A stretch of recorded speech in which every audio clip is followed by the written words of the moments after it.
65 anyos patay, human na miulbo ang sunog sa may Tres de Abril na Labangon kaginang kadlawon. Si Luan Mirondina sa report.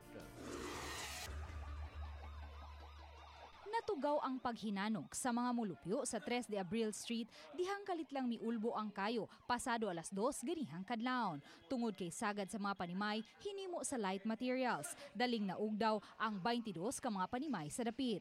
Gikatahong sa panimay ni Mario Abella nagsugod ang sunog.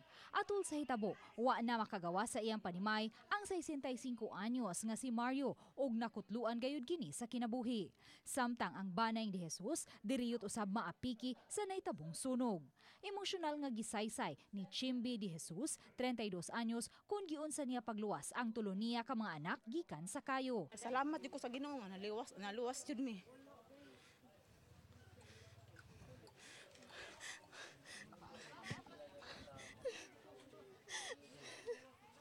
Second life ni mo, ma? Nagtrabaho pa ang iyang bana niadtong higayuna ug uban niya ang tulo ka mga babaeng anak nga nanag-edad og 12, 9 ug 5 anyos. Pagtanaw na pag murag nalimungawan ko nga nanay kayo sa among uhan. Nya mo to, naabli dayon ko sa kuan among dito pikas sa among bintana.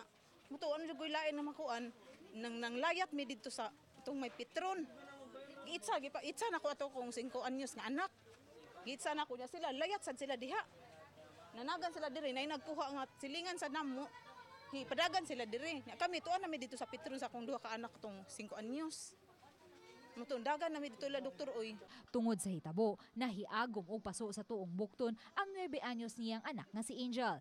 Samtang nahiagom usab og pangus sa tuhod ang kamagwangan niyang anak. Si Chimbi sa iyang bahin natunok og may samad usab sa iyang tuong kamot. Yawan ko kay basin dili na may makaluwas. Moabot sa 47 ka mga pamilya ang apektado sa sunog. Gipasabot sa kapitan nga tungod kay ang nalambigit nga yuta usa man ka pribadong luna, gikinahanglan pa nilang mukonsulta sa COA ilabi na kay gamay ra usab ang mga apektadong mga panimay una sila makadeklarar og state of calamity.